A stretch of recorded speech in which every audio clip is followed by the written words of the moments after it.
life is shaped by our mind, we become what we think. These are not just poetic words, but a profound declaration from an ancient text that resonates with astonishing power even today, echoing across cultures and centuries. Think about it. Every joy you've savored, every sorrow you've endured, every ambition you've pursued, every fear that has held you back, all these fundamental experiences started within the confines of your own consciousness. Have you ever felt like you're in a constant, often exhausting, battle with your own thoughts? Perhaps you've tried to quiet a restless mind only to find yourself caught in an endless loop of worry, self-doubt, or even simmering frustration that seems to dictate your entire day, influencing your decisions and ultimately defining your experience of the world. It's a feeling many of us know intimately, this struggle to gain true mastery over the internal landscape of our minds, to find a sense of inner calm amidst life's relentless currents. We yearn for clarity, for control, for a deeper understanding of ourselves, our true potential, and how to harness that power effectively. In the next hour, we are going to embark on a truly transformative journey together. We will explore an extraordinary ancient guide, a profound pathway not just to understanding, but to truly winning that internal battle, cultivating unshakable inner peace, and unlocking a sustained sense of well-being that isn't dependent on fleeting external circumstances. This is the enduring promise of the Dhammapada, a collection of timeless verses that has inspired and guided millions across millennia. While deeply rooted in the Buddhist tradition, the Dhammapada is far more than a religious text in the conventional sense. It is a universal book of wisdom, a practical manual for human flourishing, written not exclusively for monks or spiritual aspirants, but for anyone who navigates the complexities of existence. Its insights are as vibrantly relevant to the challenges of modern life, our relationships, and our personal growth as they were to ancient times. Whether you identify as Buddhist, spiritual, or simply a curious seeker of truth and personal excellence, this video will unveil how its profound teachings offer a clear, actionable roadmap for mastering your mind, transforming your perception, and ultimately shaping a life of purpose, serenity, and genuine happiness. Prepare to discover how, indeed, the mind is everything. Hello and welcome. Today, we're embarking on a truly profound journey into one of humanity's most cherished texts, the Dhammapada. At its heart, the Dhammapada is a magnificent collection of sayings, direct teachings from the Buddha himself. Think of it as a greatest hits album of ancient wisdom, distilled into potent, accessible verses that have resonated across centuries and cultures. Now, I first encountered the Dhammapada during a particularly tumultuous period in my own life. I was struggling with a professional setback that felt utterly devastating, leaving me overwhelmed by feelings of frustration and self-doubt. One evening, I remember flipping through its pages, and a single verse seemed to leap out at me. It spoke about the mind as the forerunner of all states, how what we are is the result of what we have thought. It wasn't a magic fix, but in that moment, it offered a profound shift in perspective. It reminded me that my external circumstances weren't defining me, my reaction, my internal narrative was. That insight, that gentle redirect, was the first step toward finding my footing again, transforming a perceived failure into a lesson learned. That's the power of this book, you see. It's not just ancient scripture, it's a living guide. And that's precisely our intention for this journey together.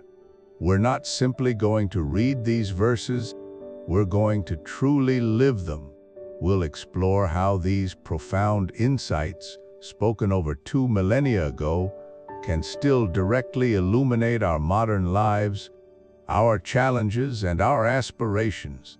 Over the course of this series, we'll delve deep into the Dhammapada's key themes: mindfulness, joy, suffering, the nature of the self, and the path to liberation.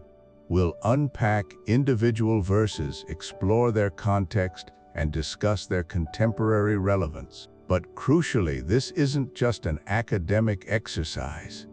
Each section will culminate in a practical action plan, offering concrete strategies and reflections that you can integrate into your daily life, transforming abstract wisdom into tangible personal growth. Together, we'll explore, reflect, and perhaps find a little more peace and clarity. Welcome to the Dhammapada, Ancient Wisdom for Modern Living. We begin our journey with Chapter 1, You Are What You Think, a profound truth echoed in the very first and arguably most famous verses of this timeless text, often referred to as the twin verses. They declare, all that we are is the result of what we have thought. It is founded on our thoughts. It is made up of our thoughts. This isn't just poetic, it's a foundational principle. Every action, every word, every experience, good or bad, originates in the subtle activity of your mind. It is the silent architect of your reality. To understand this more deeply, imagine your body and life circumstances as the hardware. Your mind, then, is the software running it all. Faulty or outdated software causes glitches and poor performance. Similarly, a mind filled with unexamined thoughts and unhelpful patterns leads to suffering and frustration. Conversely, with optimized, mindful software, a well-trained mind, your hardware operates at its full potential, creating a smooth, efficient, and fulfilling experience. The twin verses beautifully illustrate this contrast. They state, if a man speaks or acts with an evil thought, pain follows him, as the wheel follows the foot of the ox that draws the carriage. Negativity, anger, or ignorance, like a stubborn shadow, cling to us, generating suffering. But then, the verses offer the brighter alternative. If a man speaks or acts with a pure thought, happiness follows him, like a shadow that never leaves him. Here, pure thought isn't moral judgment, but thoughts rooted in wisdom, compassion, and understanding. When our inner world is filled with these qualities, our external experience naturally leans towards peace, joy, and well-being. It's about choosing the lens through which we perceive and interact with reality. So, how do we begin to work with this profound insight? For our first actionable tip, try something simple, yet powerful, for just one day. Without judgment or trying to change anything, simply become an observer of your own thoughts. Notice their flavor. Are they generally positive, uplifting, or expansive? Or do they tend towards worry, criticism, or negativity? Are they busy, calm, or chaotic? Just observe. This isn't about fixing, it's about awareness. This gentle observation is the first step in understanding the software that runs your life and ultimately in consciously choosing to rewrite it. Join us next time as we delve deeper. Welcome back. In Chapter 2, we delve into the art of paying attention, a core teaching of the Dhammapada beautifully encapsulated in the Pali word appamada. This isn't about being anxious or constantly worried, nor is it a state of hypervigilance that strains the mind. Rather, heedfulness, or appamada, is a gentle, yet consistent awareness, a steady presence that allows us to truly experience life as it unfolds. It's about being awake to the present moment, not perpetually lost in thoughts of the past or future.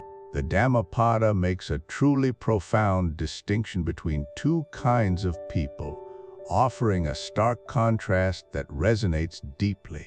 It tells us that the heedful die not, the heedless are as if already dead. This isn't a literal pronouncement of physical death, of course. To be heedful means to be truly alive, engaged, and responsive to the intricate tapestry of existence. The heedless, however, live a life of automatic reactions, their minds wandering, never fully present, never tasting the richness of their own experience. They drift through life, missing its beauty, its profound lessons, and its countless opportunities for growth and connection. In this sense, they are already dead to the vibrant reality that constantly surrounds them. Consider a simple, everyday act: making and drinking a cup of tea. How often do we prepare it while mentally ticking off our to-do list, sip it while scrolling through our phone, or let it cool untouched as our mind wanders far away?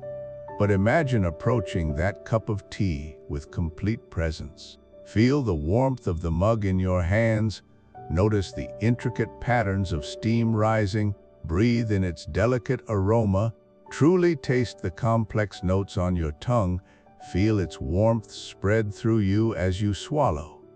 In that moment, you are not just consuming a beverage. You are experiencing life with all your senses, with full, unwavering awareness. That right there is heedfulness in action. Bringing this profound wisdom into our daily lives is simpler than you might think. For an actionable tip, choose one routine task each day, perhaps brushing your teeth, washing dishes, or walking a familiar path. For just a few precious minutes, commit to doing that task with 100% focused attention. Notice every sensation: the bristles on your gums, the scent of the toothpaste, the feeling of water, the sight of the bubbles. When your mind inevitably wanders, as it will, gently bring it back to the task at hand, without judgment. This practice isn't about perfection, it's about building the muscle of attention slowly but surely.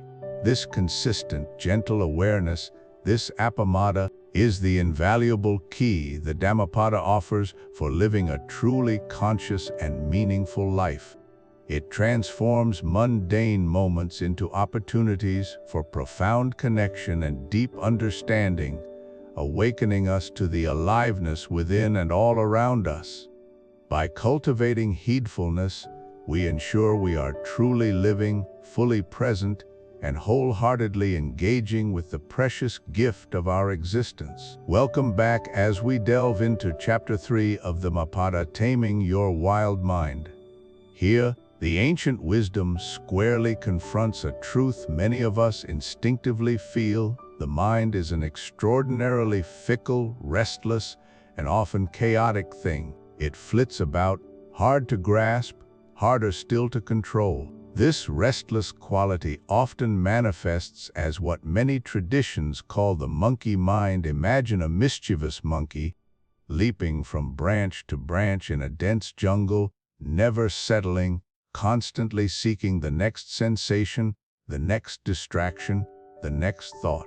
Our internal monologue, our worries, our desires, our judgments, they can swing wildly, pulling us in 1,000 directions, often leaving us feeling scattered and overwhelmed. Yet, the profound insight offered is that training this wild mind isn't just a pursuit for ascetics. It is, in fact, the very secret to enduring happiness and inner peace. The Dhammapada paints a vivid picture using the powerful metaphor of a fletcher. Just as a skilled fletcher carefully heats and straightens a warped arrow shaft, meticulously guiding it to fly true, so too must we patiently and persistently straighten the crookedness of our own minds. It's not about breaking or suppressing the mind, but about aligning it, refining its trajectory through conscious, gentle effort. But here's the transformative truth: a mind that is guarded, well-directed, and carefully cultivated becomes our greatest protector. It's not an external shield against life's challenges, but an internal fortress a beacon of clarity amidst confusion. When our mind is steady, we can navigate the storms of life with resilience, wisdom, and compassion. It becomes the very source of our inner strength, enabling us to respond thoughtfully rather than react impulsively to whatever arises. So, how do we begin this taming process? When you find yourself caught in the whirlwind of your monkey mind, feeling overwhelmed by racing thoughts or emotions, pause. Take 3 slow, deep breaths, allowing your body to settle even slightly. Then, gently bring your awareness to your immediate surroundings and silently name 5 things you can see. Perhaps the grain of a wooden table, the color of a wall, a shadow, a plant, your own hand. This simple anchor in the present moment is a powerful way to redirect your attention and bring a sense of calm. Through such consistent, gentle practice, we begin to straighten our inner arrow, guiding our minds not towards endless distraction, but towards clarity, peace, and ultimately, the profound happiness that is our birthright. Welcome to Chapter 4, Choosing Your Flowers. In the rich tapestry of the Dhammapada, the Buddha often employs simple yet profound imagery to illuminate complex truths. Here we encounter a beautiful metaphor, that of a seeker of truth likened to a skilled flower gatherer, carefully selecting blossoms to weave into a beautiful and lasting garland. Imagine an artisan, not just grabbing any bloom, but discerningly picking only those that are fresh, vibrant, and suitable for their ultimate creation. This is how we are encouraged to approach wisdom, actively seeking out what truly nourishes and enlightens us. This ancient wisdom resonates powerfully in our modern age, an era characterized by an unprecedented deluge of information. We are constantly inundated with data, opinions, news, and entertainment from every direction. Unlike the flower gatherer who physically journeys to a garden, we merely open our devices and are instantly presented with an overwhelming digital field. The challenge isn't finding information, it's discerning what is truly valuable, what will nourish our minds and spirits, and what merely distracts or even harms.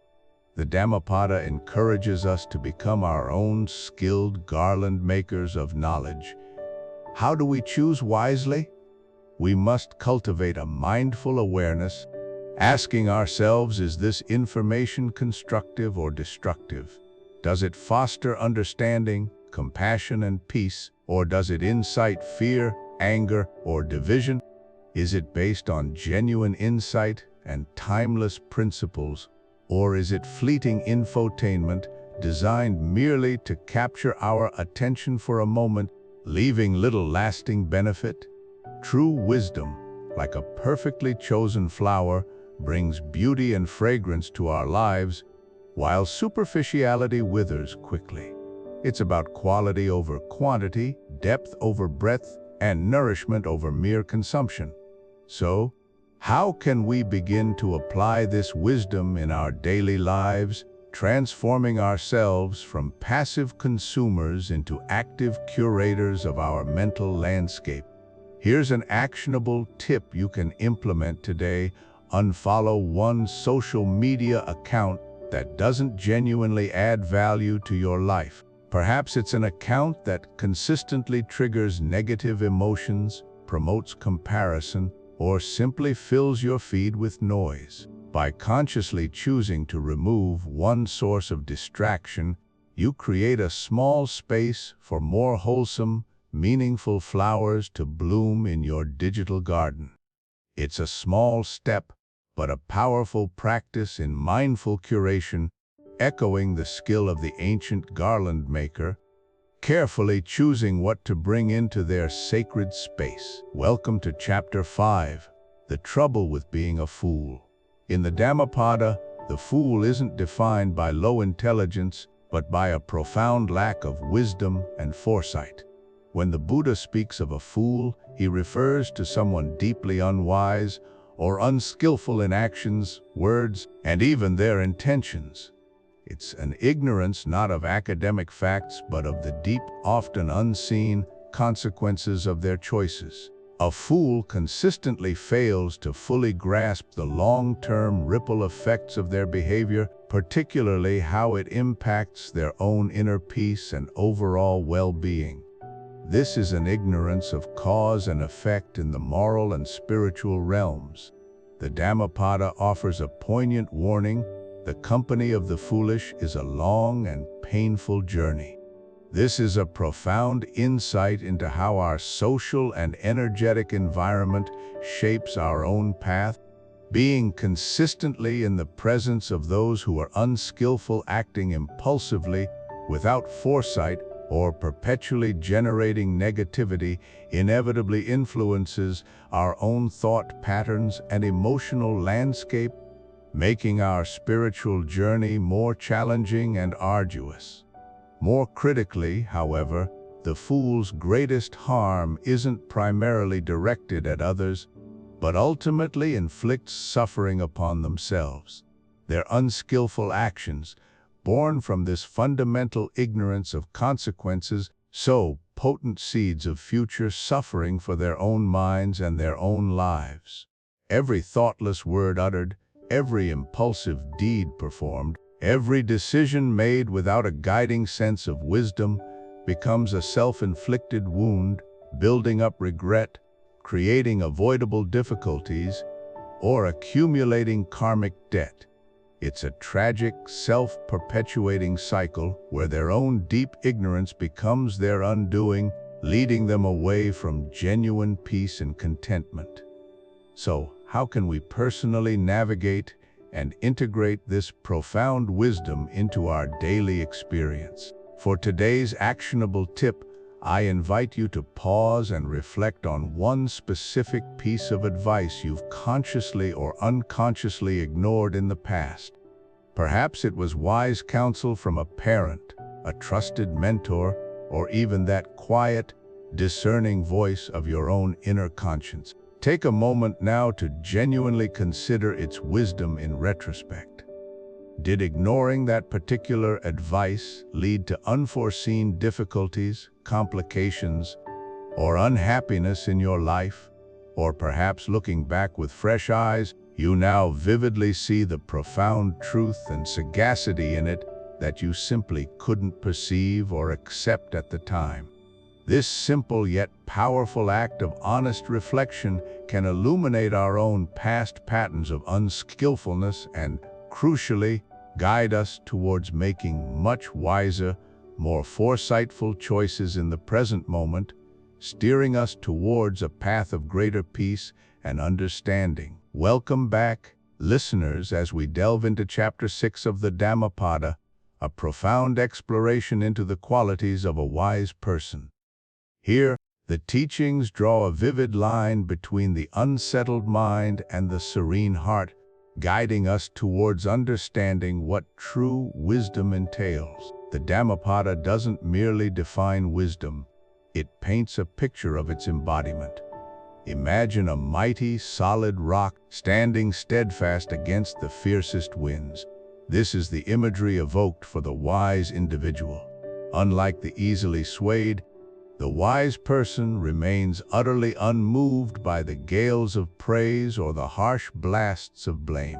Their inner composure is not external circumstance dependent, it is rooted deep within, a fortress built on insight and equanimity.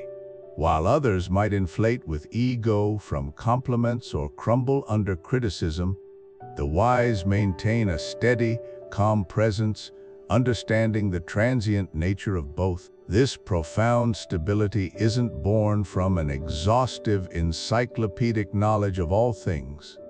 The truly wise aren't necessarily those who know the most facts, but rather those who possess a deep, intuitive understanding of what genuinely matters in life.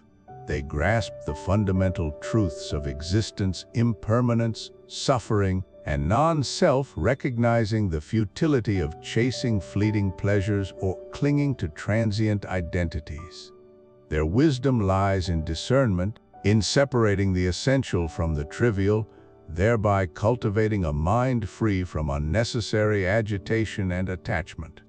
Crucially, the Dhammapada assures us that this state of profound wisdom is not a birthright or a mystic gift reserved for a chosen few.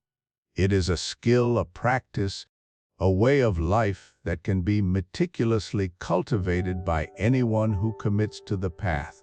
Through mindful awareness, ethical conduct, and dedicated meditation, each one of us can begin to chisel away at our own inner turmoil, building that unshakable foundation of wisdom. It's a journey of self-discovery, leading to genuine inner freedom and peace. And what is the ultimate fruit of such wisdom?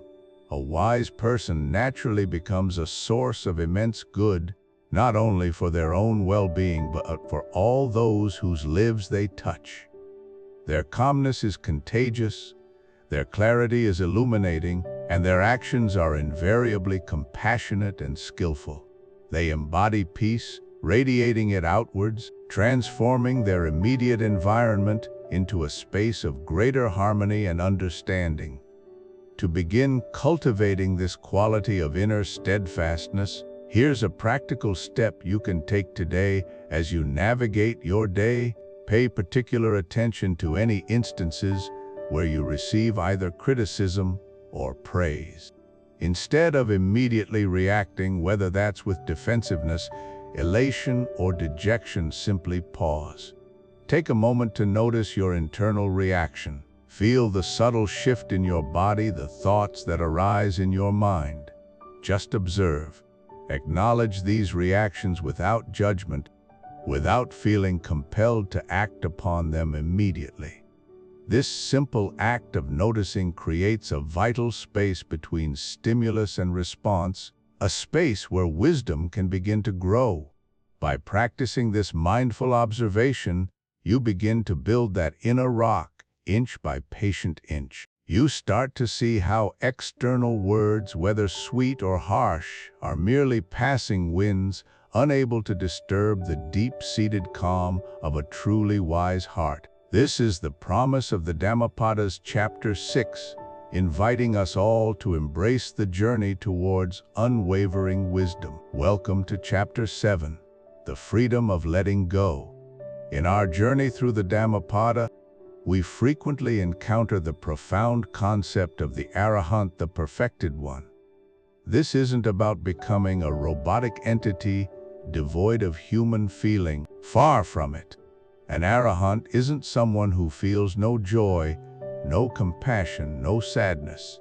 Instead, they are liberated from the grip of destructive emotions, the consuming fire of hatred, the corrosive ache of intense jealousy, the overwhelming sorrow that incapacitates, or the burning sting of resentment. Imagine experiencing life's full spectrum, but without being chained by its darker, more volatile currents. The core of this magnificent freedom lies in the cessation of what the Buddha called feverish craving or tanha. Think of this as that constant, restless urge for things to be different, to acquire more, to avoid discomfort at all costs, or to desperately cling to fleeting pleasures. This craving is akin to a subtle, persistent fever that quietly, yet effectively, drains our vital energy and inner peace. The Arahant has extinguished this fever completely. The profound result? An unshakable, luminous peace, a deep quietude of mind that stands independent of external circumstances. It's an inner stillness, a calm and unwavering refuge amidst the world's most tumultuous storms. Now, this state might sound incredibly lofty, perhaps even like an unattainable ideal. And while it undoubtedly represents a profound spiritual achievement, the Dhammapada doesn't present it as an impossible sudden leap.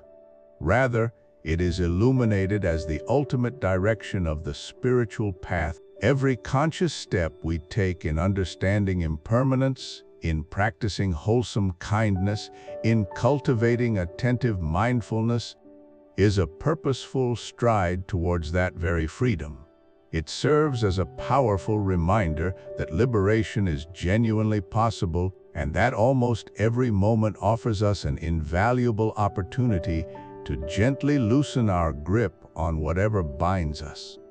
We are all, in our own ways, walking this transformative path, even if the destination sometimes seems incredibly distant. For our actionable tip today, let's take a small, yet significant step in that direction. Identify just one minor thing you are currently clinging to. It could be a small expectation you hold about someone, a specific outcome you desire from a particular situation, or perhaps even a subtle attachment to being right in a discussion. Now, without making any physical changes, mentally imagine the pure feeling of letting it go. Truly immerse yourself in what it would be like if that expectation simply dissolved, if that desired outcome didn't manifest exactly as planned, or if you simply didn't feel the need to be right. Experience the immediate spaciousness, the sense of relief, and the subtle, expansive peace that spontaneously arises from that simple act of mental release.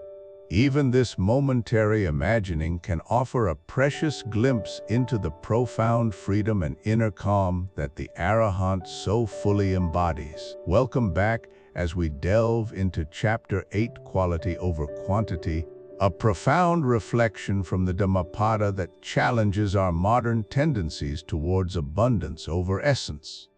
Today, we confront a verse that cuts straight to the heart of what truly holds value. It states, "Better than 1,000 hollow words is one word that brings peace." This isn't just a poetic turn of phrase, it's a fundamental principle for living a more meaningful life. Think about this in our contemporary world. We are constantly bombarded by information, endless social media feeds, countless unread emails, a deluge of fleeting notifications. We scroll for hours, consuming thousands of hollow words, hollow images, hollow interactions. How often do we truly feel enriched or at peace after such an experience? Compare that to a single, heartfelt conversation with a loved one, a genuine exchange where words are chosen with care and empathy. A moment where presence truly outweighs performance. That one meaningful interaction, that single word that brings peace, far surpasses the cumulative effect of 1,000 superficial engagements. The Dhammapada here isn't just about what we consume, but also what we produce. Our words carry immense power. They can build bridges or burn them, heal wounds or inflict them, inspire hope or sow despair. Mindful speech isn't about remaining silent, it's about choosing our words with intention, considering their potential impact before they leave our lips. It's about ensuring that when we do speak, our words contribute to understanding, kindness, or peace, rather than adding to the noise and confusion. It's about the weight and truth behind each utterance, not the sheer volume of our discourse. So, for our actionable tip today, let's consciously embrace this wisdom. Try to speak with intention. Before you open your mouth, take a brief moment. Ask yourself, is this true? Is it kind? Is it necessary? Is it helpful? This doesn't mean becoming reserved or mute, but rather becoming discerning. Say less, but mean more.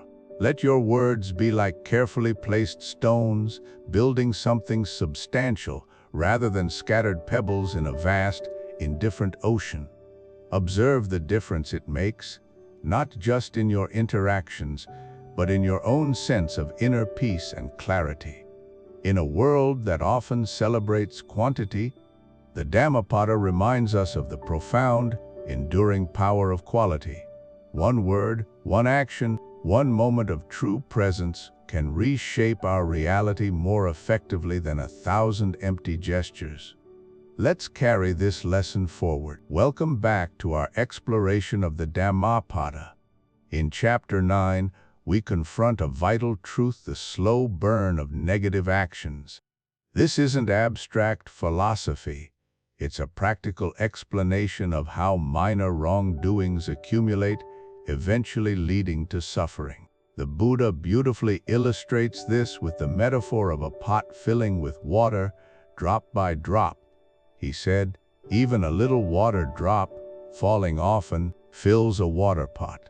So the wise man becomes full of good, though he gather it little by little." Now consider the reverse. Imagine that same pot slowly being filled with the consequences of small negative actions. Each drop seems insignificant, yet its steady accumulation is undeniable. It's crucial to demystify karma. This isn't cosmic revenge or a judgmental deity. Karma is simply the natural law of cause and effect in the moral realm. Every action, thought, and word is a seed. Wholesome seeds lead to pleasant outcomes. Unwholesome ones inevitably lead to suffering. It's an impartial mechanism inherent to existence, as predictable as physical laws. The real danger lies in the deceptive thought: a little wrongdoing won't harm me. A minor untruth, an unkind word, a moment of negligence, each feels negligible in isolation. But these small transgressions, like persistent drops, accumulate. They subtly shape our character, influence our mental states, and gradually construct a reality riddled with unease or unforeseen difficulties. The suffering isn't always dramatic, but a gradual erosion of peace, a slow burn diminishing happiness. So, how do we counteract this? The Dhammapada guides us towards practical transformation. Cultivate awareness and seize those small opportunities to do good. See someone approaching a door. Hold it open. Notice a chance to offer a genuine compliment or a helping hand. Take it. These are the positive drops. By consciously choosing these minor acts of kindness, honesty, and mindfulness, we fill our pot with merit, actively steering our lives towards greater well-being and genuine happiness. It's in these subtle, consistent choices that we truly understand and work with the profound law of karma. Welcome back. In this chapter, we delve into a truth so fundamental it underpins all ethical living: the universal fear of pain. The Buddha articulated this profound insight in a verse that echoes across millennia: all tremble at punishment, all fear death. Putting yourself in their place, do not kill or cause to kill. Consider the sheer power of these lines. They aren't just a commandment, they are an invitation to profound empathy. This verse lays the groundwork for all genuine morality and compassion, asking us to recognize a shared vulnerability. A common desire for life and freedom from suffering binds all sentient beings. Whether insect or human, the core experience is the same: a powerful aversion to pain, a deep-seated wish to survive and thrive.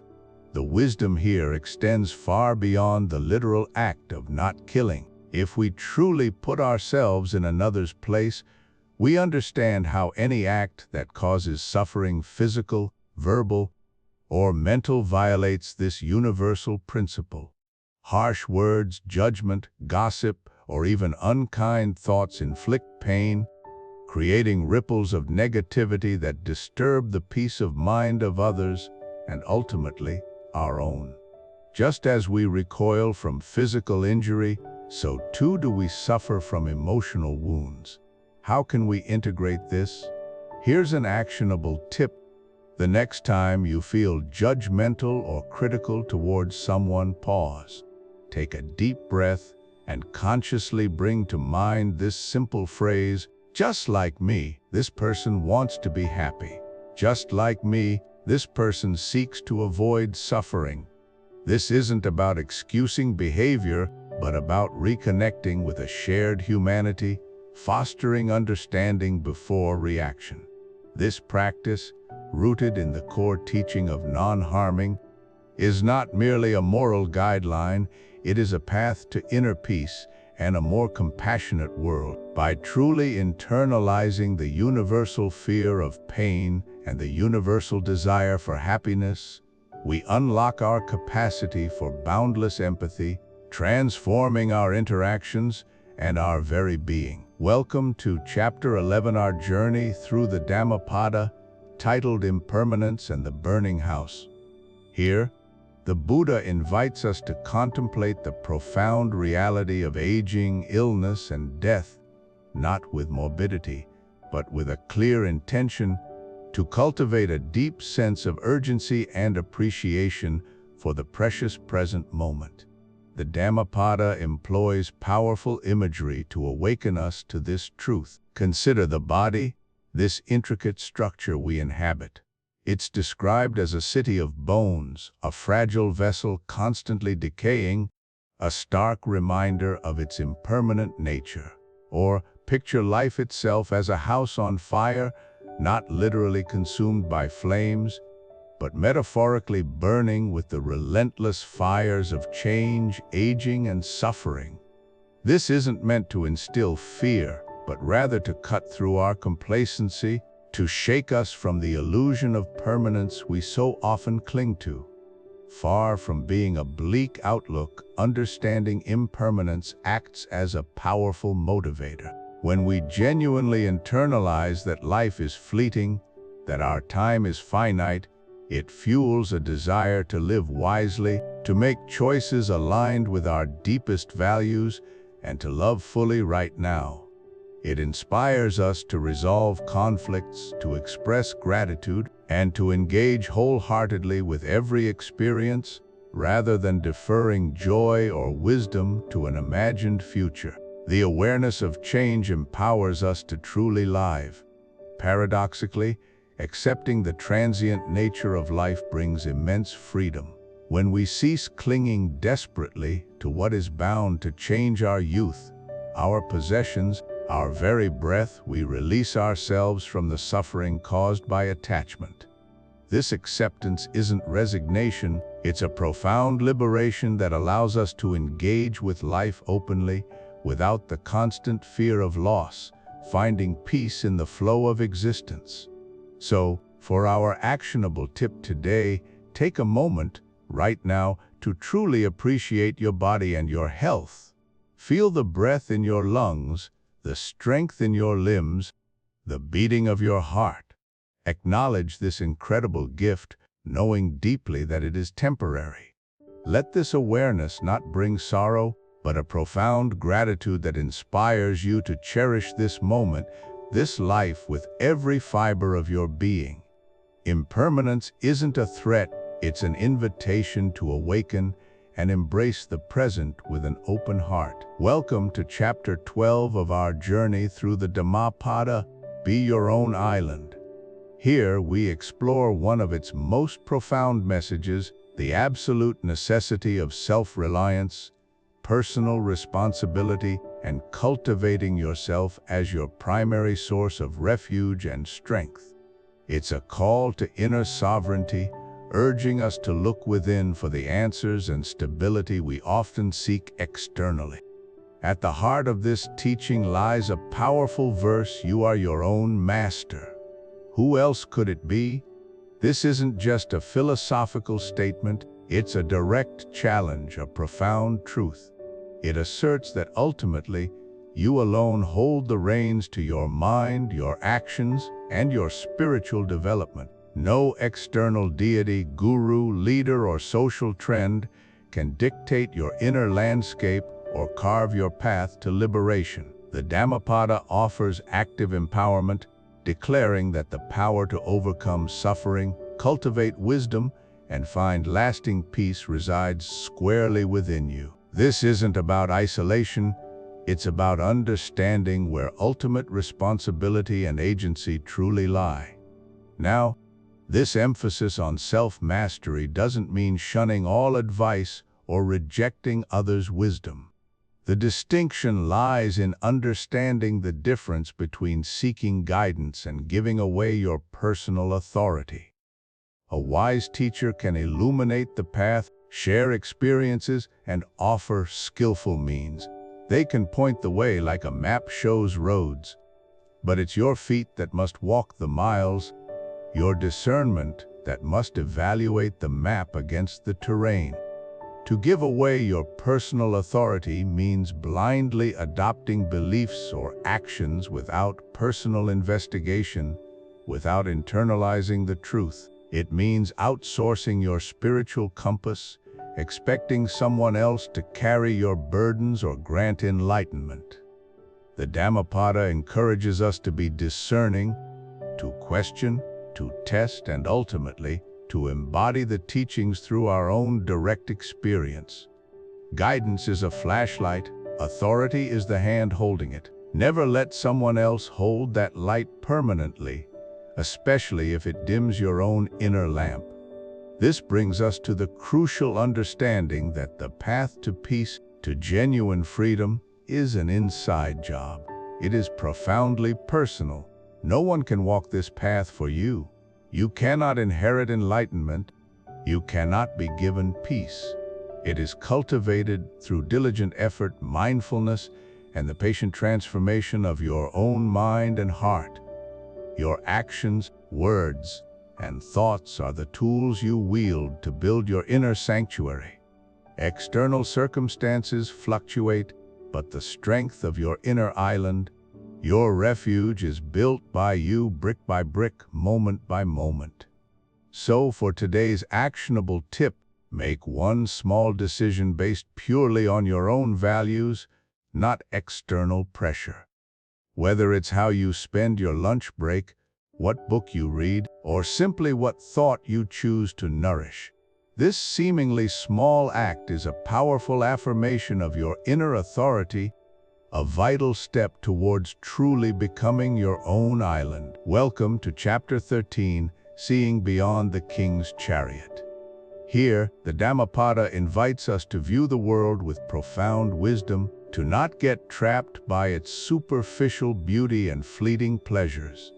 It presents a powerful metaphor. Behold this world like a gaudily painted royal chariot. The ignorant are infatuated by it, but the wise see no substance therein. Imagine a magnificent chariot, dazzling with gold, vibrant colors. A crowd gathers, mesmerized by its outward splendor, dreaming of prestige and power. They see only the gleaming surface, the promise of fleeting joy and status. This is the world, according to the Dhammapada, a grand, alluring spectacle designed to captivate our senses.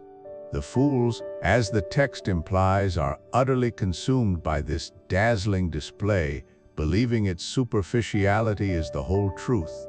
They chase its shimmer, investing happiness in its impermanent glow. But the wise, they look beyond the gold leaf and the polished wood. They understand that beneath the gaudy paint lies a structure destined to decay, a temporary vessel. They perceive its impermanence, its lack of inherent, lasting substance. They aren't swayed by the spectacle because they recognize its true nature, a transient illusion. This ancient wisdom resonates powerfully today.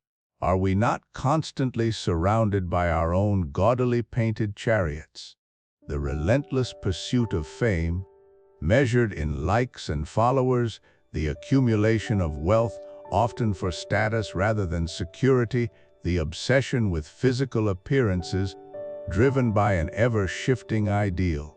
We are bombarded with images of success and happiness that are often skin-deep, designed to make us believe acquiring these things will bring ultimate fulfillment. We chase the newest gadget, the trendiest fashion, the perfect vacation photo, hoping to capture happiness, only to find it evaporates as quickly as it appeared. The path of wisdom, however, encourages us to pause, to ask what truly lies beneath the polished veneer. What are the deeper, more lasting sources of fulfillment? It's about shifting our gaze from the external show to the internal reality. It's about finding contentment not in possessions or outward appearances, but in inner peace, compassion, genuine connections, and contribution to something greater than ourselves. These are the foundations that do not decay like a royal chariot. So, for today's actionable tip, let's practice seeing beyond the chariot. Find something beautiful, perhaps a vibrant sunset, a blooming flower, a piece of art, or even the intricate pattern of leaves on a tree. Simply observe it. Enjoy its beauty fully, appreciate its existence, without feeling the need to photograph it, to own it, or to make it a part of your identity. Let it simply be beautiful, and let that be enough. This simple act of mindful appreciation without attachment is a powerful step towards true wisdom, understanding the fleeting nature of all things and finding joy in the present moment, untethered by desires of possession. Welcome to Chapter 14 of the Dhammapada, the Path of the Awakened. This section profoundly describes the qualities of a Buddha or an awakened one, illustrating what is truly possible for the human mind when it sheds its illusions. Imagine a mind radiating immense, impartial compassion for all beings, dwelling in an unshakable peace impervious to life's storms and illuminated by boundless wisdom that perceives reality without distortion. These are the defining characteristics of an awakened one. The Dhammapada calls the Buddha trackless. This powerful metaphor signifies a mind utterly free from the familiar tracks of craving, hatred, and delusion, the very forces that bind ordinary beings to suffering. An awakened mind leaves no footprint of attachment or aversion, having transcended the conditioned patterns of existence. Crucially, Buddha is not a divine being or a god to be worshipped. It is a title, an honorific, signifying one who has woken up. The historical Buddha, Siddhartha Gautama, was a man who, through diligent effort and profound insight, achieved this state of awakening. His journey stands as a living testament that this potential for liberation, for boundless peace and wisdom, is inherent within each one of us, a latent capacity waiting to be discovered and cultivated through our own practice. Indeed, the qualities of compassion, peace, and wisdom are not exclusive to an enlightened few, but rather seeds within our own consciousness, waiting for our nurturing. To walk the path of the awakened is to progressively shed the very attachments and aversions that obscure our innate capacity for clarity and loving kindness. For an actionable tip today, take a moment to reflect on a specific instance in your life when you acted with true, selfless compassion. Perhaps you offered genuine help without expectation or truly empathized with another's struggle. Recall that precise feeling, the warmth, the expansiveness, the profound sense of connection. That feeling is a tangible glimpse of the awakened heart within you, a beacon on your own path. Welcome to Chapter 15, aptly titled The Recipe for True Joy. In a world often preoccupied with the fleeting highs of pleasure and external validation, the Dhammapada invites us to redefine happiness entirely.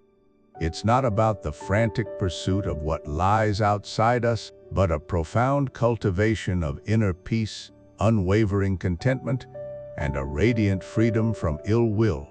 Consider these powerful verses from the Dhammapada, speaking directly to our capacity for inner resilience. Let us live happily indeed, though we possess nothing. We shall feed on joy, just like the radiant gods. And then, even more pointedly, let us live happily indeed, free from hate amongst the hateful. Let us dwell free from hate amongst those who hate. What an extraordinary challenge this presents! To be an island of calm and kindness in a sea of discord, to cultivate inner joy, not despite the world's troubles, but as a deliberate choice within them. This isn't a passive acceptance of suffering, it's an active, internal revolution. We are so often taught to seek happiness in acquisitions, in status, in constant stimulation. We chase the next thrilling experience, the newest gadget, the perfect relationship, only to find that the glow fades, leaving us yearning for more. This frantic search, this relentless outward gaze, often leaves us exhausted and unfulfilled. The Dhammapada offers an alternative, the quiet, steady joy of inner stillness. It's the profound realization that true happiness isn't something to be caught or earned, but something to be nurtured within, like a delicate garden that blossoms through mindful tending. It's about finding sufficiency in the present moment, appreciating the simple breath, the warmth of the sun, the quiet hum of existence. This radical shift in perspective also brings us to a profound truth about well-being. The text reminds us that health is the greatest gift, contentment the greatest wealth, trust the greatest relationship. Nibbana is the greatest bliss. Notice how contentment is placed not just as a virtue, but as the greatest wealth.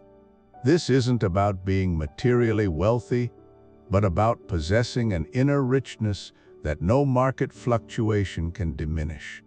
When we are content, our minds are at ease, our bodies relax, and our capacity for compassion expands. It's a holistic health that transcends physical well-being, touching the very core of our being. True health, then, is a mind at peace, free from the incessant cravings and aversions that lead to suffering. To begin cultivating this profound inner wealth, let's take a moment right now for a simple, yet powerful exercise. Pause for just a few seconds, close your eyes if you feel comfortable, and make a short list of 3 things you are genuinely grateful for in this very moment.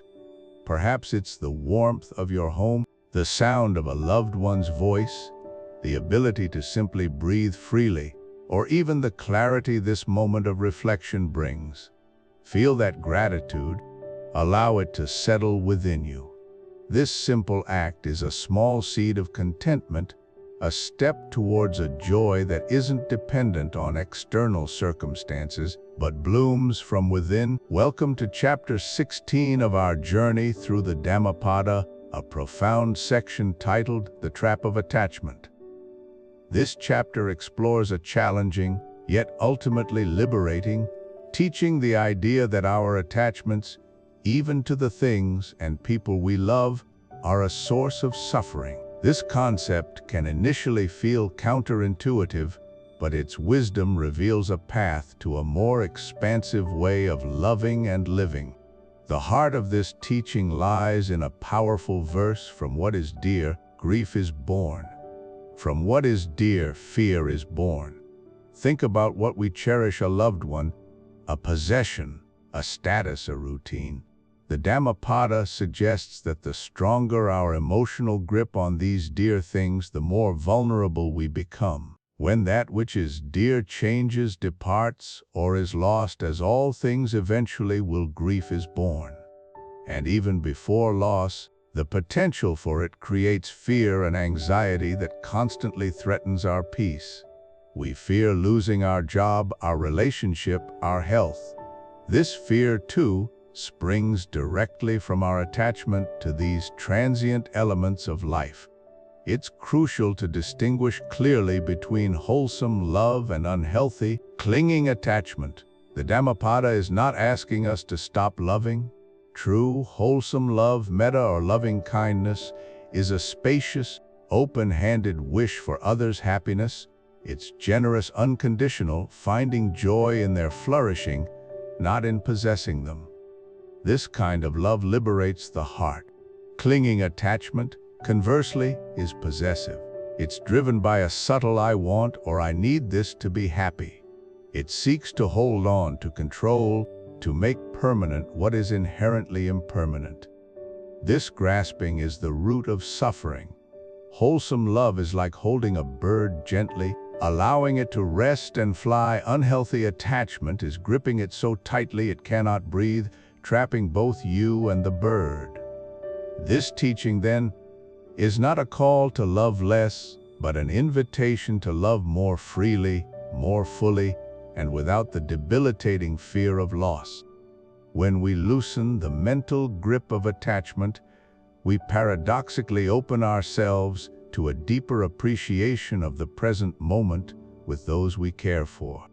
There's a freedom in knowing your happiness isn't entirely dependent on an external person or thing remaining exactly as you wish.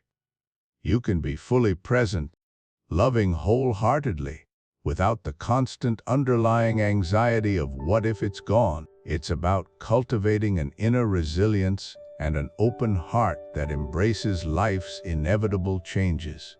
For our actionable tip this week, simply notice. Throughout your day, become aware of moments when you feel possessive of someone or something.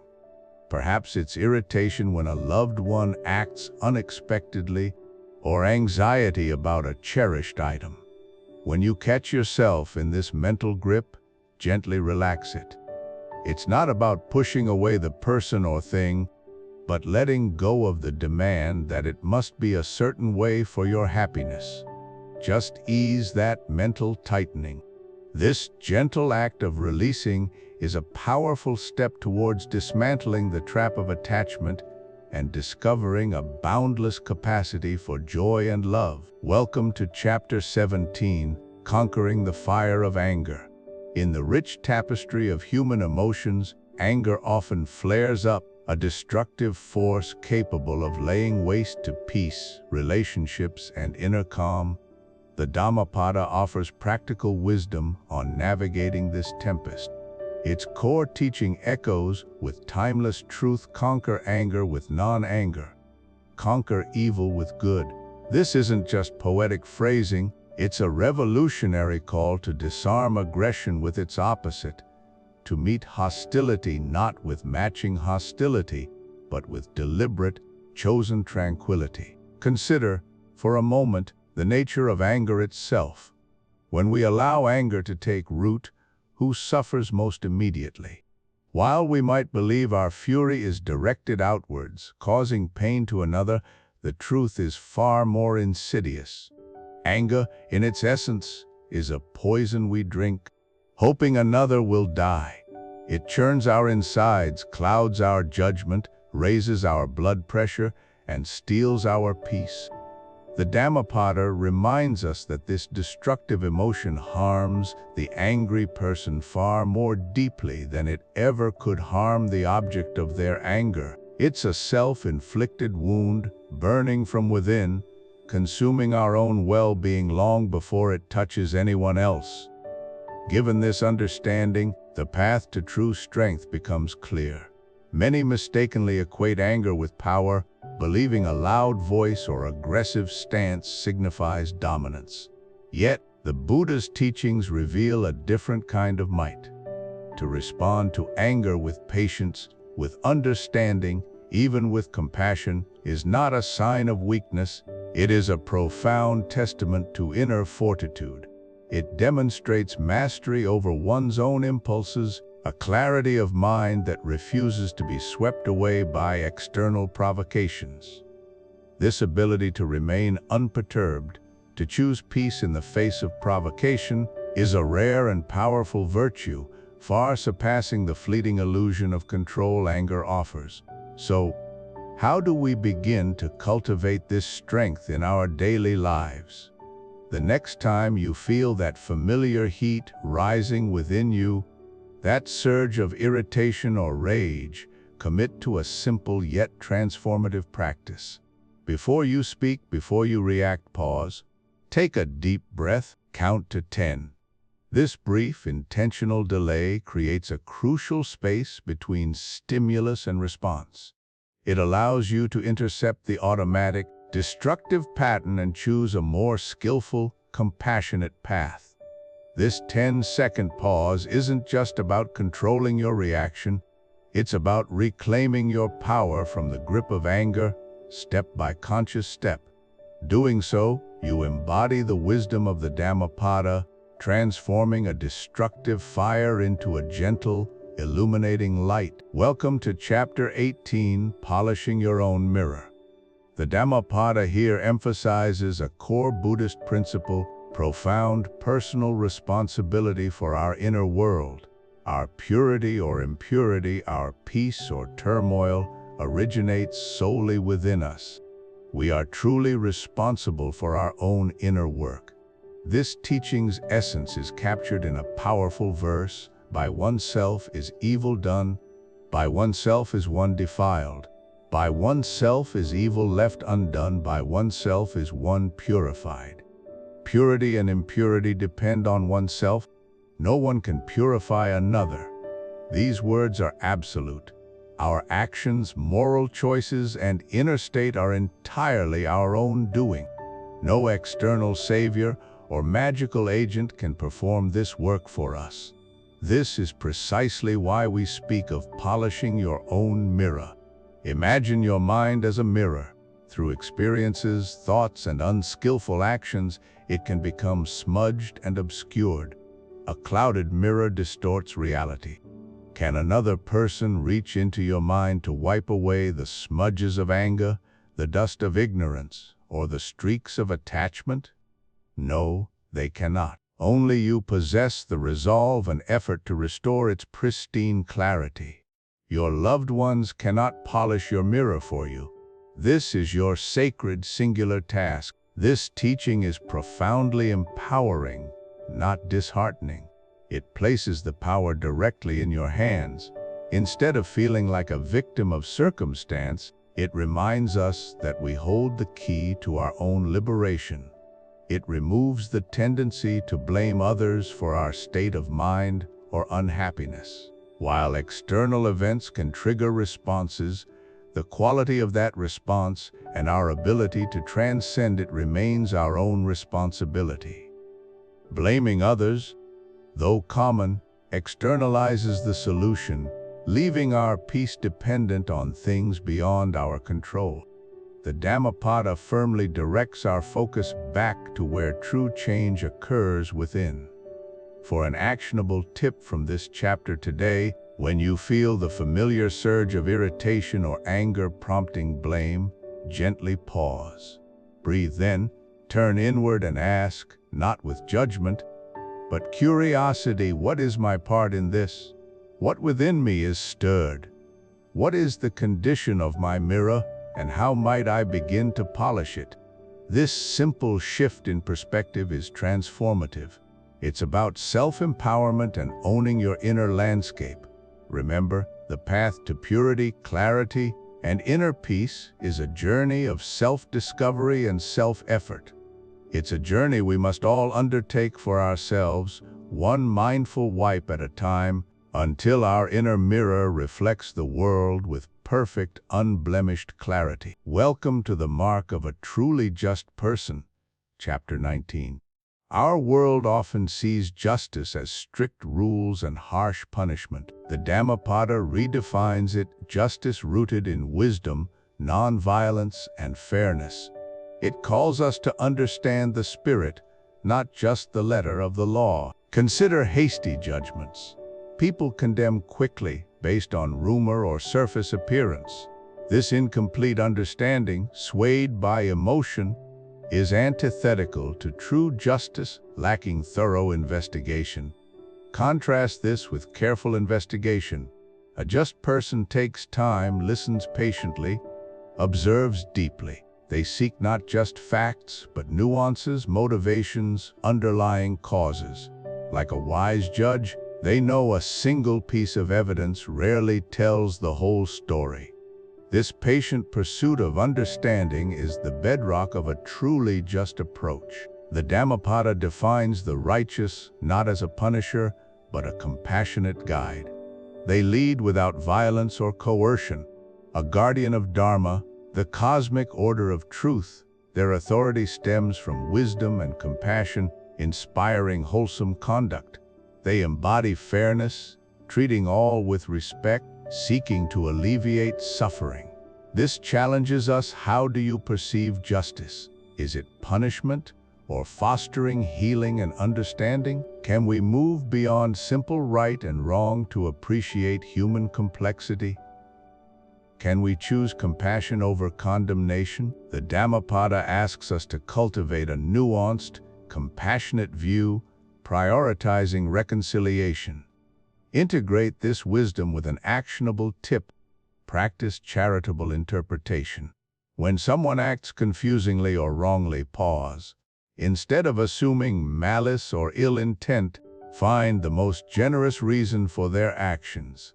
Perhaps they misunderstood, had a difficult day, or hold a different perspective. This isn't about excusing harm, but cultivating empathy, reducing reactive judgments. It fosters a mind seeking understanding before judgment, the hallmark of a just person. By redefining justice through wisdom, non-violence, and fairness, the Dhammapada offers a profound path to a harmonious world, starting with us. It calls us to be guardians of truth, guides of compassion, and beacons of understanding. Welcome to Chapter 20, The Ancient Path. After exploring various facets of wisdom and mindfulness, we now arrive at the very heart of the Buddha's practical teachings, the Noble Eightfold Path. This isn't a rigid set of religious dogmas, but rather a direct, actionable roadmap for navigating life's complexities and finding lasting peace. It's often referred to as the middle way because it steers clear of extremes, neither indulging in sensual pleasures nor engaging in harsh asceticism. Instead, it offers a balanced, pragmatic approach to living. The Eightfold Path can be beautifully understood through three overarching categories, each supporting the others in a continuous cycle of growth. First, we have wise understanding, or panna. This encompasses right understanding, seeing things as they truly are, acknowledging the Four Noble Truths. It's about grasping the nature of suffering, its origin, its cessation, and the path to that cessation. Right thought, cultivating intentions of goodwill, non-violence, and renunciation, freeing our minds from greed, hatred, and delusion. Next comes ethical living, or sila, which guides our interactions with the world. Right speech, speaking truthfully, kindly, helpfully, and avoiding gossip, harsh words, or divisive talk. Right action, behaving ethically, refraining from harming living beings, taking what is not given, and sexual misconduct. Right livelihood, earning a living in a way that doesn't cause harm to others or the environment, like avoiding trades involving weapons, intoxicants, or exploitation. Finally, we have mental training, or samadhi, which hones our inner landscape. Right effort, striving to prevent unwholesome states from arising, abandoning those that have arisen, and cultivating wholesome states while maintaining those that are already present. Right mindfulness, being fully aware of our body, feelings, mind, and mental objects, moment by moment, without judgment. Right concentration, developing a focused, tranquil mind, often through meditation, leading to deeper insight and peace. This path isn't meant to be walked perfectly overnight. It's a journey of continuous practice. For today, why not choose just one aspect? Perhaps focus on right speech. Before you utter a word, pause and ask yourself, is it true? Is it kind? Is it helpful? Is it necessary? Even a single day of conscious practice can profoundly shift your experience. Embracing this ancient path is not about becoming a Buddhist, but about becoming more fully human, more peaceful, and more connected. It is truly the Buddha's timeless roadmap to an inner sanctuary. Welcome to Chapter 21 of the Dhammapada, Small Sacrifices, Great Rewards. This chapter illuminates a profound truth, the wisdom of letting go of a lesser, immediate pleasure to gain a greater, more lasting joy. It's a principle that can profoundly shift our experience of life. The verses here don't preach deprivation, they offer a blueprint for intelligent living. True satisfaction often requires discerning choice, a willingness to forego something fleeting for a more substantial return. Consider a modern scenario. You've had a demanding day. The evening beckons with the allure of mindless television or endless social media. It's an immediate, easy pleasure. But you know what you truly need is restful sleep. If you choose to switch off the screen an hour earlier, to quiet your mind and allow your body to recover, that initial sacrifice paves the way for a revitalizing night. The next morning, you wake up clear-headed, energized, ready to engage with the day with renewed vigor. The small, immediate pleasure of screen time was foregone for the significantly greater, more lasting happiness of a productive, well-rested day.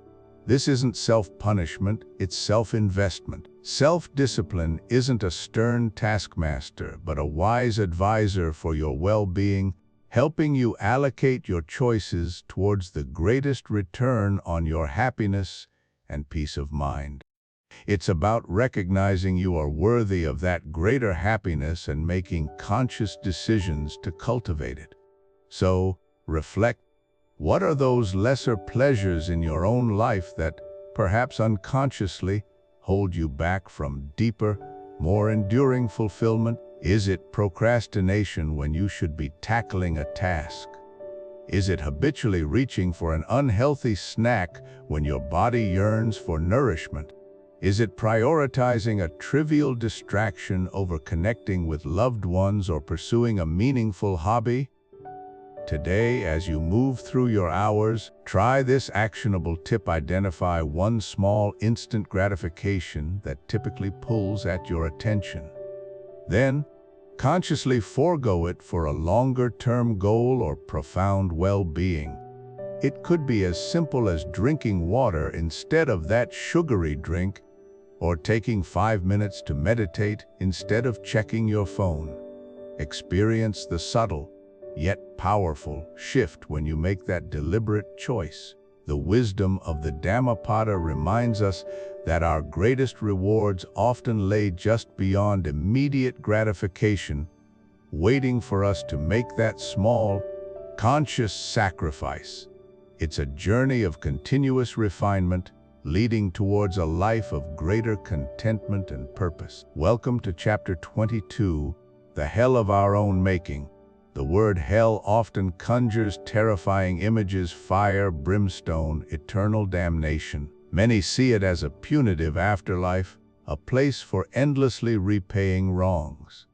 But what if the Dhammapada invites us to reconsider this imagery? What if hell is less a literal location and more about the churning landscape of our own minds?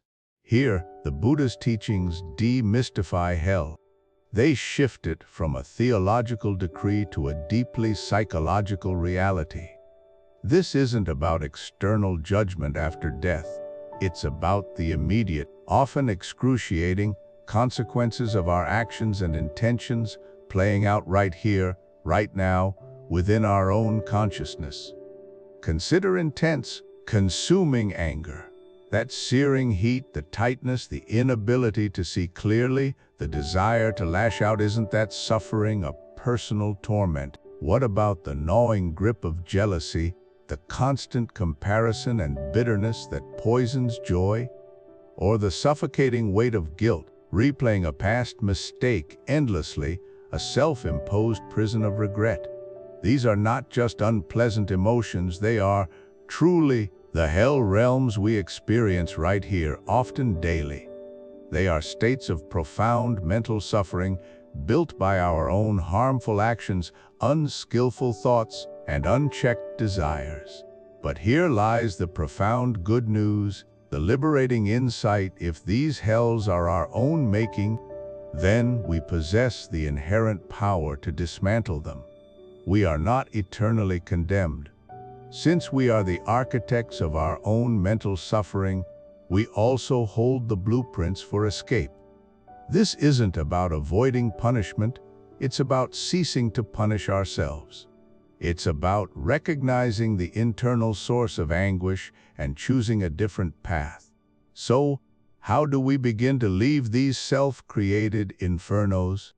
A powerful first step is self-forgiveness. Think of a past mistake that still haunts you.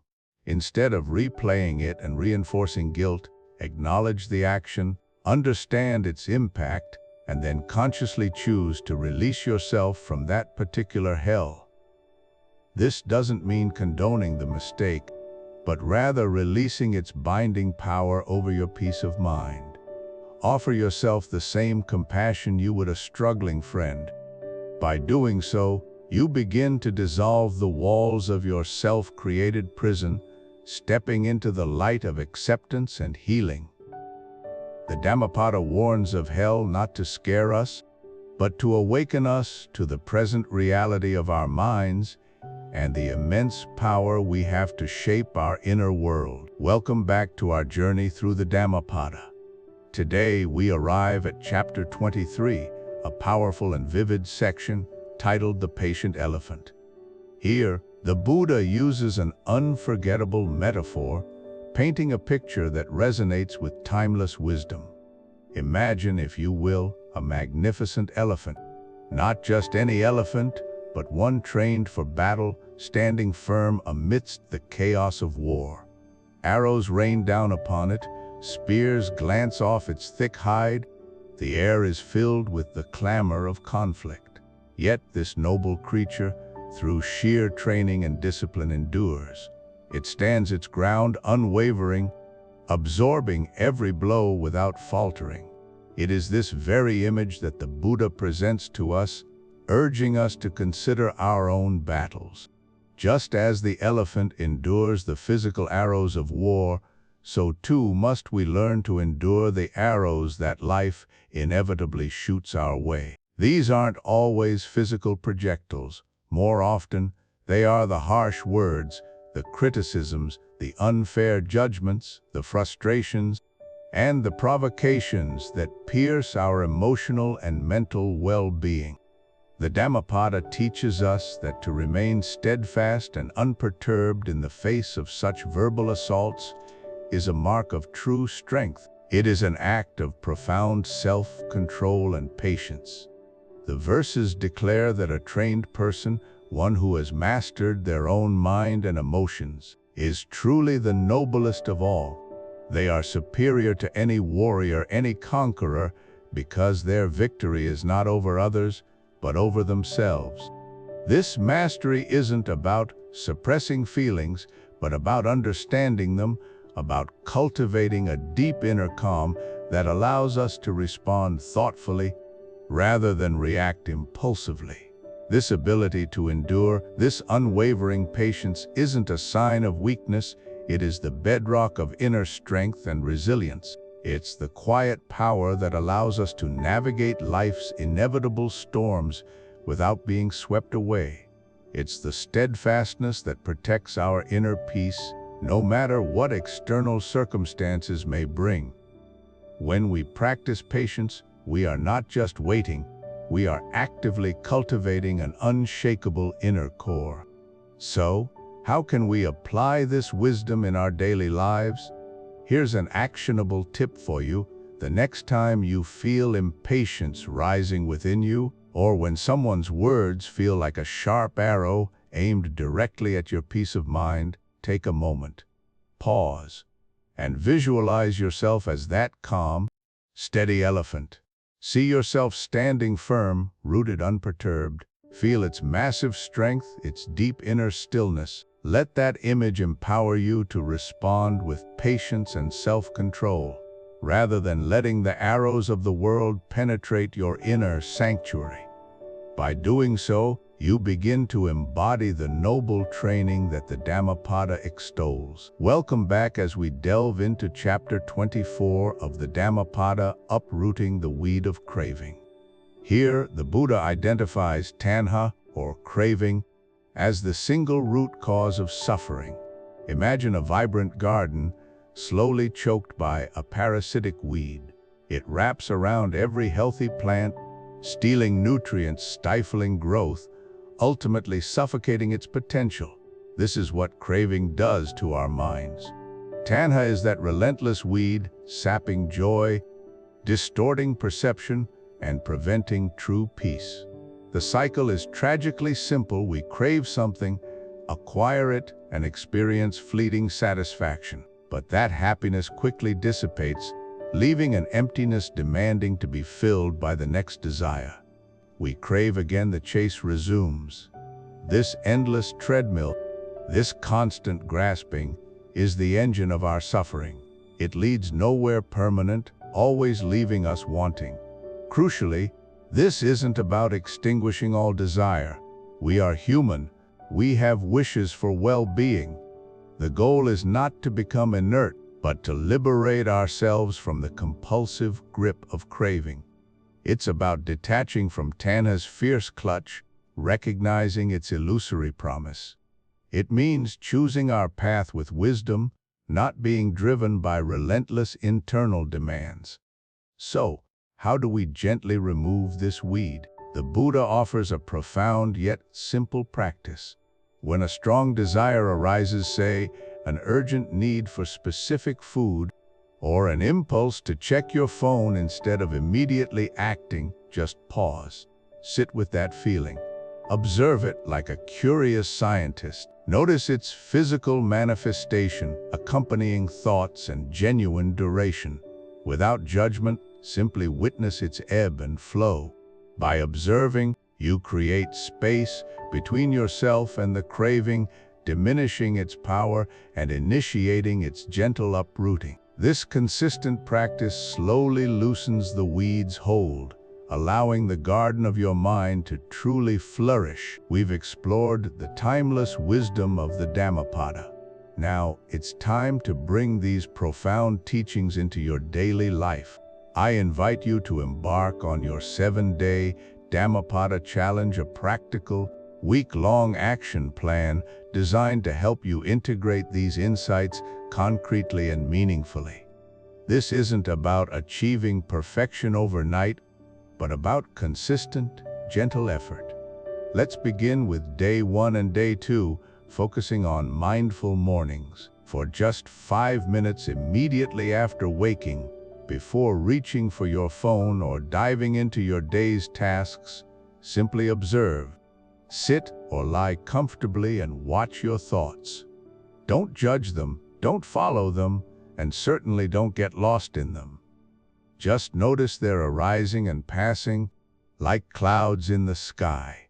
This simple practice builds a foundation of awareness, helping you start your day with greater clarity and intention. Moving to the middle of the week, day 3 and day 4 will be dedicated to mindful speech.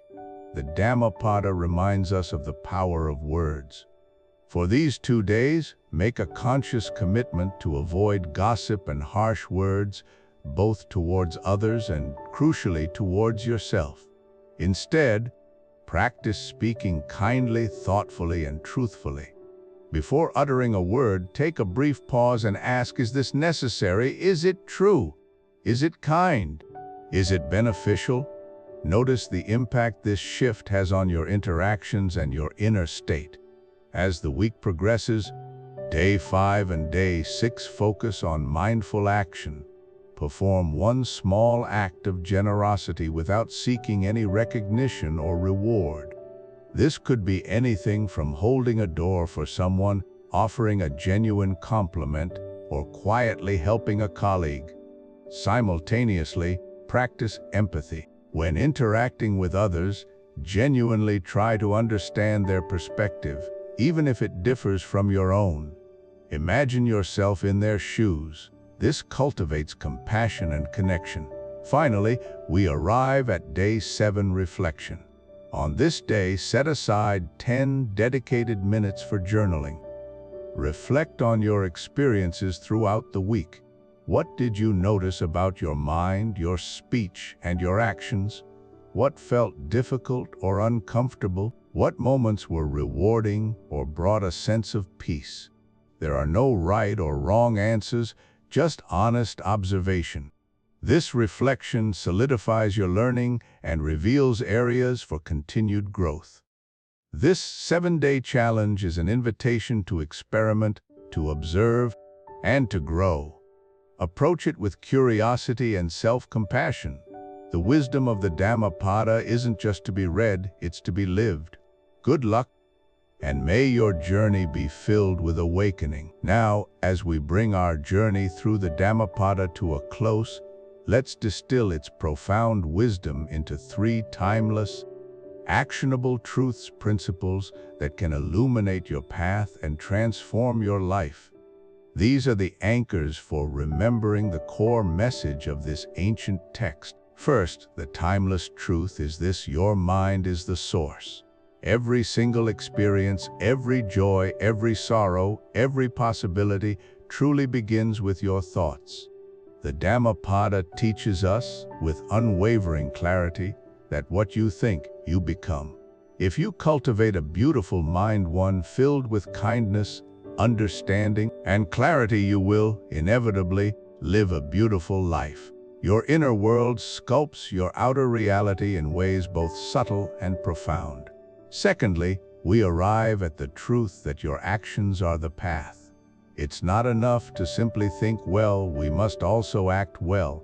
Mindful, compassionate actions are the stepping stones to genuine happiness and liberation. Conversely, unskillful actions, those born of greed, hatred, or delusion, are the undeniable seeds of suffering. The profound and empowering realization here is that the choice is yours in every single moment.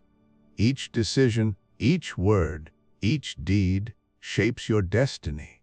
This isn't about rigid rules, but about understanding cause and effect, the law of karma, if you will, and consciously choosing a path that leads to flourishing for yourself and others.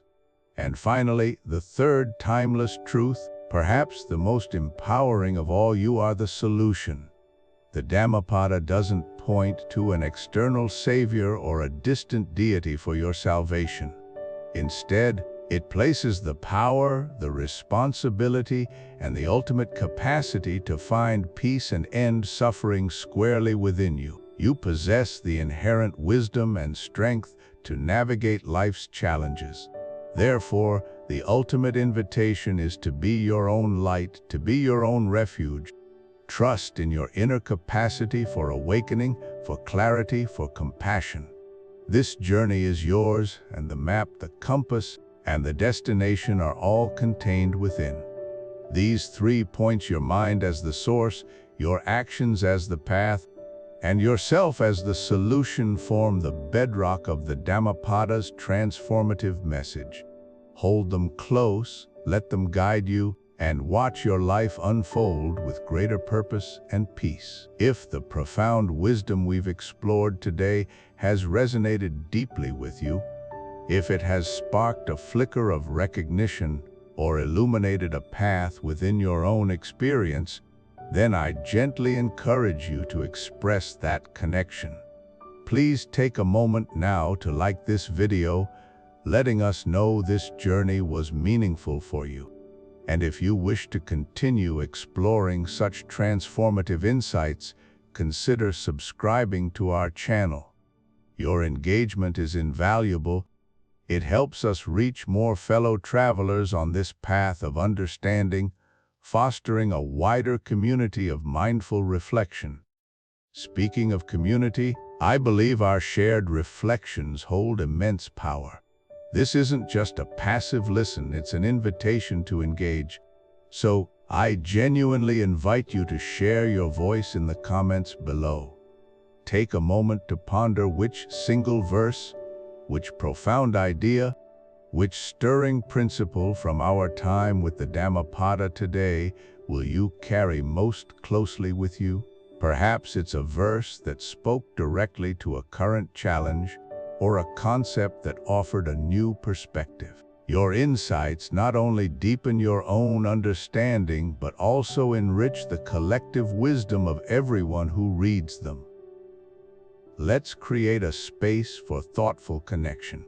What we've journeyed through today, remember, is truly just a glimpse into the boundless treasury that is the Dhammapada. It is a text that reveals its layers over a lifetime. Therefore, I wholeheartedly and sincerely recommend picking up your own translation of the Dhammapada. There are many excellent versions available, each offering its unique nuance. Find one that speaks to you. Make it a cherished companion. It is more than just a book. It is a mentor, a solace, a constant wellspring of profound guidance that remains steadfastly by your side. It is truly a friend for life, ready to offer wisdom whenever you turn its pages. Keep it close, revisit its verses often, and allow its teachings to gradually blossom within the garden of your own mind and heart. Thank you sincerely for sharing this precious time, for dedicating your attention, your curiosity, and your openness to these ancient, living teachings. It has been an honor to share this space with you. May you be well, happy, and peaceful.